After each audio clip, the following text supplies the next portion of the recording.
আলাইকুম রাহমাতুল্লাহ। সর্বপ্রথম মহান আল্লাহ তাআলার দরবারে অজস্র অগণিত শুকরিয়া, যে মহান রব্বুল আলামিন দয়া করে মায়া করে অত্যন্ত ভালোবেসেন, রহমত দিয়ে বরকত দিয়ে এই দুনিয়ার বুকে সর্বশ্রেষ্ঠ জায়গা দ্বীনি মজলিসে বসার মতো তৌফিক দান করেছেন। সেজন্য আল্লাহ তাআলার দরবারে অজস্র অগণিত শুকরিয়া। শুধু তাই নয়, আল্লাহ রাব্বুল আলামিনের দরবারে আরো শুকরিয়া যে মহান রব্বুল আলামিন আমাদেরকে এত নিয়ামত দান করেছেন, সুস্থ প্রদান করেছেন। সেজন্য মহান আল্লাহ তাআলার দরবারে আলহামদুলিল্লাহ। যাই হোক, আজকের মূল আলোচনায় চলে যাই। আলোচনা অন্যদিকে না, যে আলোচনা হলো আজকে মান্যত সম্পর্ক নিয়ে। আমরা অনেক সময় একটা মান্যত করি যে আমার যদি একটি কাজ সমাধান হয়, আমার যদি একটি ছেলে সন্তান হয়, তাহলে আমি 4 রাকাত নামাজ পড়ব। আমার যদি একটি কন্যা সন্তান হয়, তাহলে আমি 8 রাকাত নামাজ পড়ব। আমার যদি এই জমিনের ফয়সালাটা হয়, তাহলে আমি 8 রাকাত নামাজ পড়ব। আমার যদি আজকে এই জিনিসটা সমাধান হয়, তাহলে আল্লাহ রাব্বুল আলামিনের দরবারে 2 রাকাত নামাজ পড়ব। আজকে মূল কথা হলো এই কথাটাই, যে আমরা যে 2 রাকাত, 4 রাকাত অথবা 8 রাকাত যে নামাজ নিয়ত করি না কেন, প্রত্যেকটা নামাজই ওই বান্দার জন্য আদায় হওয়ার পর বা ওই আমলটি হওয়ার পর যে মান্যতটা করেছে, যে মাকসাদটা আল্লাহ রাব্বুল আলামিনের দরবারে দরখাস্ত রেখেছিল, আল্লাহ রাব্বুল আলামিন পূরণ করে দিয়েছেন। ওই বান্দা এবং বান্দির উপর ওই সালাতটা আদায় করা তাদের জন্য ওয়াজিব হয়ে যায়। কি হয়ে যায়? ওয়াজিব হয়ে যায়। এর জন্য আজকের আরো একটা মূল আলোচনা রয়েছে। যদি 2 রাকাত নামাজ হয়, তাহলে আমরা 1 সালাম আদায় করবো। যদি 4 রাকাত নামাজ হয়, তাহলে কি 2 সালাম করবো না 1 সালাম করবো?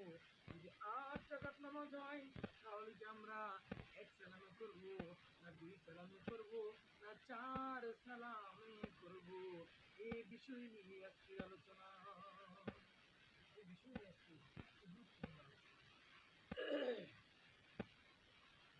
যে আমরা কিভাবে আদায় করি। হ্যাঁ আমার ভাইয়েরা, যদি 2 রাকাত নামাজের জন্য মান্যত করে থাকেন, তাহলে আপনার উপর ওই 2 রাকাত নামাজ পড়া ওয়াজিব। আর এই নামাজটা 1 সালামের মাধ্যমে আপনাদের শেষ করতে হবে। আর যদি 4 রাকাত নামাজ হয়, কয় রাকাত নামাজ হয়? 4 রাকাত নামাজ হয়, তাহলে আপনাকে অবশ্যই 1 সালামের মাধ্যমে ওই সালাতটা আদায় করতে হবে।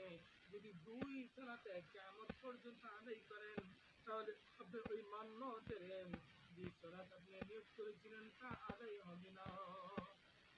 অনেক কঠিন কথা, কিন্তু ভালোভাবে মনে রাখবেন। যদি 2 রাকাত নিয়োগ করেছেন, তাহলে 1 সালামে করতে হবে।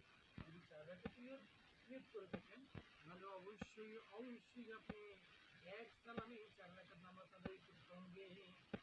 এখন যদি 8 রাকাত নামাজের নিয়ত করে থাকেন, তাহলে আপনাকে কিভাবে আদায় করতে হবে এবার আসুন জেনে নেই। 8 রাকাত নামাজের যদি নিয়ত করেন, তাহলে আপনার যদি চান 2 সালাম আদায় করতে, তাহলে আপনার জন্য কি হবে? আর যদি চান আপনি 1 সালামে আদায় করতেন, তাও আপনার জন্য কি হবে?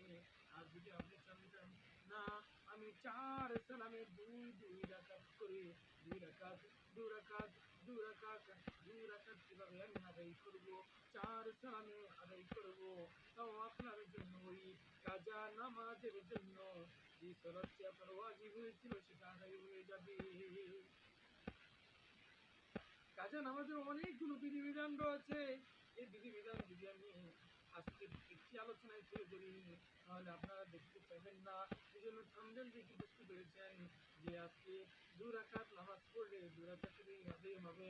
অর্থাৎ আজকের যে আলোচনা করলাম, এই আলোচনার উপর আল্লাহ রাব্বুল আলামিন আমাকে যেন সর্বপ্রথম আমল করার তৌফিক দান করেন, এবং আমরা যারা শুনলাম সকলকে যেন তৌফিক দান করেন। আর যারা শুনেছেন তারা যেন অন্য যারা পরের যারা আমার বান্দা বান্দিরা রয়েছে, এই আশা ব্যক্ত রেখে আমি আজকের এই আলোচনা থেকে বিদায় নিচ্ছি। আসসালামু আলাইকুম ওয়া রাহমাতুল্লাহি ওয়া বারাকাতুহু।